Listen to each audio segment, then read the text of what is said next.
Hello, Internet. It's time to read the Bible. Got kind of a headache, so I'm not going to do anything fancy. I'm just going to. Let's do French, I suppose. I haven't done that one in a while. First Samuel, chapter 18, verse 4b to chapter 19, verse 24. King Saul now kept David with him and wouldn't let him return home anymore. He was Saul's special assistant, and he always carried out his assignment successfully.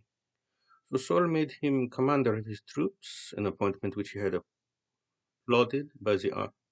was applauded by the army and general public alike. But something had happened with the victorious Israeli army was returning home after David had killed Goliath. Women came out from all the towns along the way to celebrate and cheer for King Saul, and were singing and dancing for joy with tambourines and cymbals. However, this was their song. Saul has slain his thousands and David his 10,000s. Of course, Saul was very angry. What's this? He said to himself. If they credit David with 10,000s and me with only thousands, next they'll be making him their king. So from that time on, King Saul kept a jealous watch on David. The very next day, in fact, a tormenting spirit from God overwhelmed Saul, and he began to rave like a madman. And David began to soothe him by playing the harp, as he did whenever this happened. Saul, who was suddenly fiddling with his fear, suddenly hurled it at David, intending to pin him to the wall. But David jumped aside and escaped. This happened another time, too, for Saul was afraid of him and jealous because the Lord had left him and was now with David. Finally, Saul banned him from his presence and demoted him to the rank of captain. But the controversy put David more than ever in the public eye. David continued to succeed in everything he undertook, for the Lord was with him. When King Saul saw this, he became even more afraid of him. But all Israel and Judah loved him, for he was one of them. One day Saul said to David, I am ready to give you my oldest daughter Merab as your wife. But first you must prove yourself to be a real soldier by fighting the Lord's battles. For Saul thought to himself, I'll send him out against the Philistines and let them kill him rather than doing it myself. Who am I that I should be the king's son-in-law? David exclaimed. My father's family is nothing. But when the time arrived for the wedding, Saul married her to Adriel, a man from Meholath instead. In the meantime, Saul's daughter Michal had fallen in love with David, and Saul was delighted when he heard about it. Here's another opportunity to see him killed by the Philistines, Saul said to himself. But to David he said, You can be my son-in-law after all, for I will give you my youngest daughter. Then Saul instructed his men to say confidently to David that the king really liked him a lot, and that they all loved him and thought he should accept the king's proposition and become his son-in-law. But David replied, How can a poor man like me, from an unknown family, find enough dowry to marry a daughter of the king? When Saul's men reported this back to him, he told them, Tell David that the only dowry I need is 100 dead Philistines. Vengeance on my enemies is all I want. But what Saul had in his mind was that David would be killed in the fight. David was delighted to accept the offer. So, before the time limit expired, he and his men went out and killed 200 Philistines and presented their foreskins to King Saul. So Saul gave Michal to him. It reminds me of that meme recently of where the soldiers are out talking to each other, and one is like, How do you know you're killing them and not our people? We are not wearing uniforms. He's like, Oh, I know. I think I know our people. And the man is upset because his friend is dead and had his unmentionables removed. All the meantime, in the background, you see a woman soldier, I assume, who has chopped off the nether regions of a different man and is slightly ashamed as she puts the nethers into her pack. So he's a rather bit brutal in war. Um, Uh, anyway, that is why, according to my research, most of the time they were very brightly colored things and had banners, so you could tell each other apart. Anyway, that is not relevant. It's just a funny anecdote, I suppose. Anyway, when the king realized how much the Lord was with David and how immensely popular he was with all the people, he became even more afraid of him and grew to hate him more with every passing day. Whenever the Philistine army attacked, David was more successful against them than all the rest of Saul's officers. So David's name became very famous throughout the land. Saul now urged his aides and his son Jonathan to assassinate David. But Jonathan, because of his close friendship with David, told him what his father was planning. Tomorrow morning, he warned him, you must find a hiding place out in the fields. I'll ask my father to go out there with me, and I'll talk to him about you. And I'll tell him everything I can find out. The mission.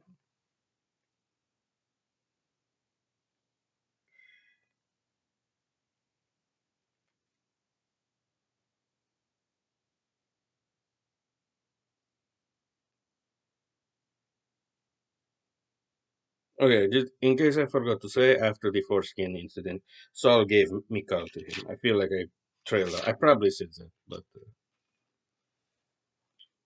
I feel bad for Michal.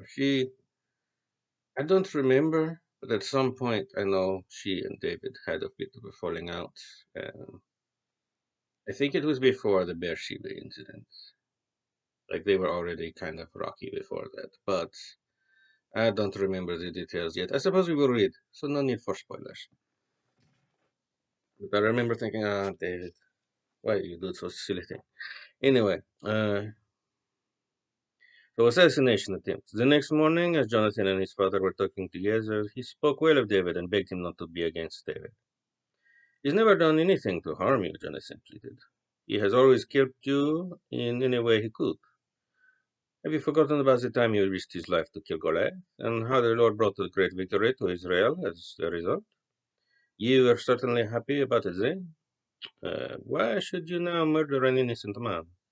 There is no reason for it at all. Finally, Saul agreed and vowed, as the Lord lives, he shall not be killed. Afterwards, Jonathan called David and told him what had happened. Then he took David to Saul, and everything was as it was before.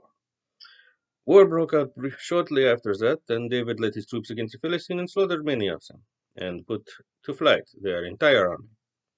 But one day, as Saul was sitting at home listening to David play the harp, suddenly a tormenting spirit from the Lord attacked him.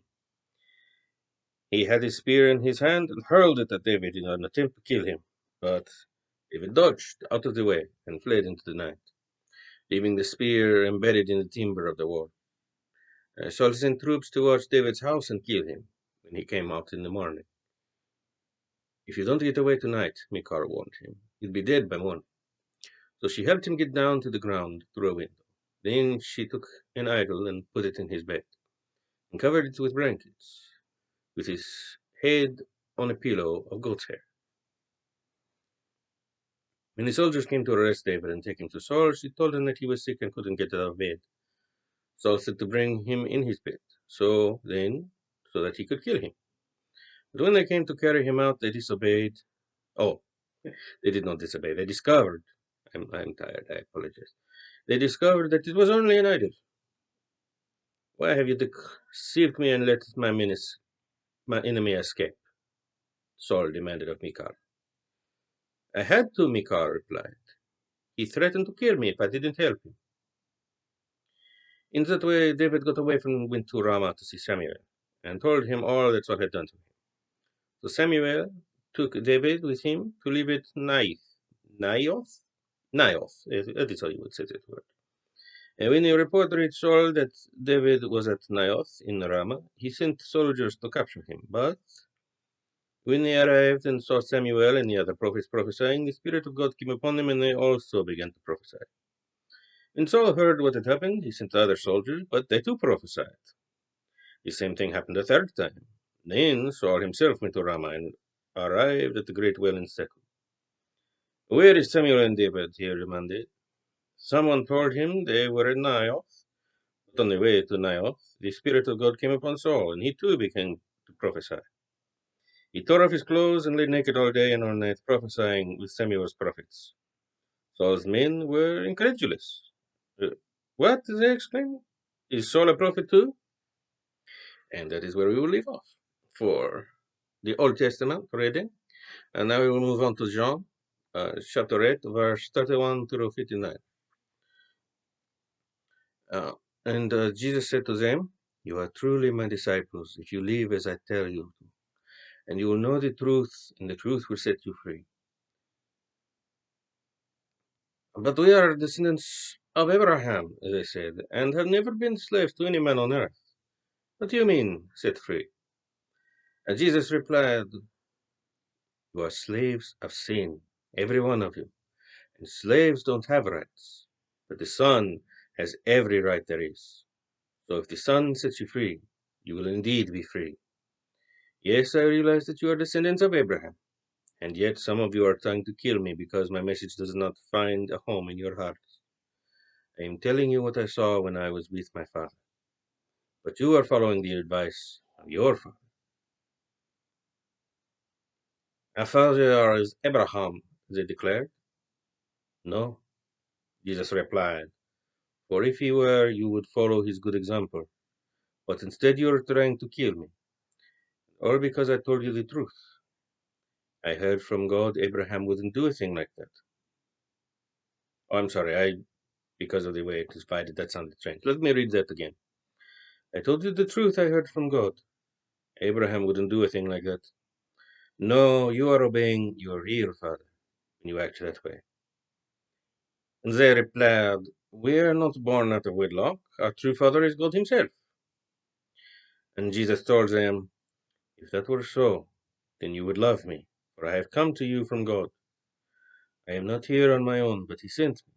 Why can't you understand what I am saying? It is because you are prevented from doing so. For you are the children of your father, the devil, and you love to do the evil things he does.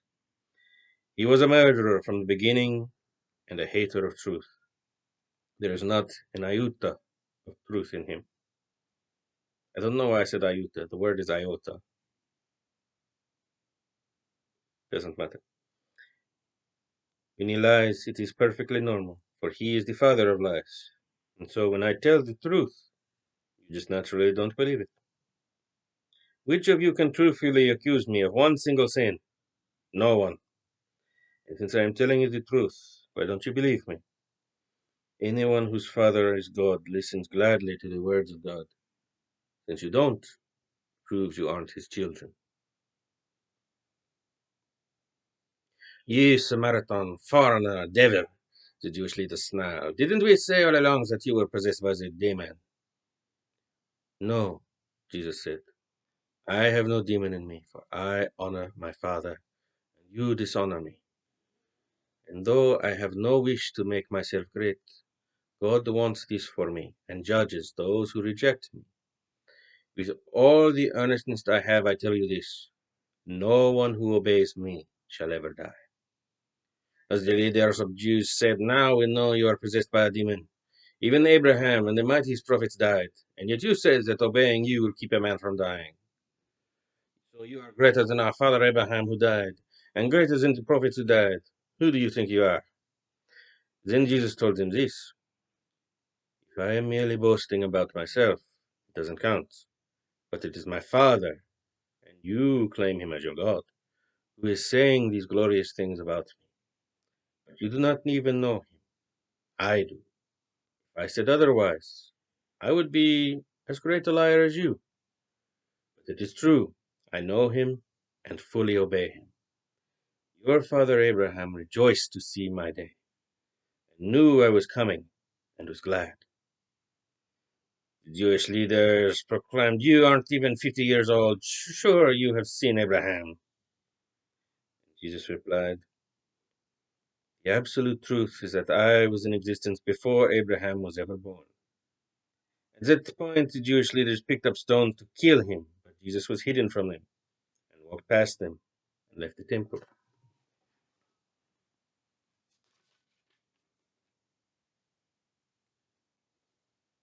I wonder what that meant by he, like, did he turn invisible maybe? Or Did they go blind? I wish they went into a little more detail as to what that meant, because that would have been rather amusing to me. Just he's like, the meme of the black man who holds up the two finger and then just fades away. He's just like peace. Wow, wow, wow. It would have been amusing if Jesus was like that. He would have just made this sign because it's maybe he would have gone like, hey, if that blessing with the two fingers, like my children. Sorry, it's a funny image in my head. Let us move on to Psalms chapter 112, verses 1 through 10. Praise the Lord, for all who fear God and trust Him are blessed beyond expression. Yes, happy is the man who delights in doing His commands. His children shall be honored in everywhere. I hate it when they say in everywhere. Oh, okay. It didn't say that. Never mind. It said be honored everywhere. The grammar, my brain put an in there for some reason. I apologize. Um, His children shall be honored everywhere, for good men's sons have special heritage. He himself shall be wealthy, and the good deeds will never be forgotten. When darkness overtakes him, light will come bursting in. He is kind and merciful, and all goes well with the generous man who conducts his business fairly.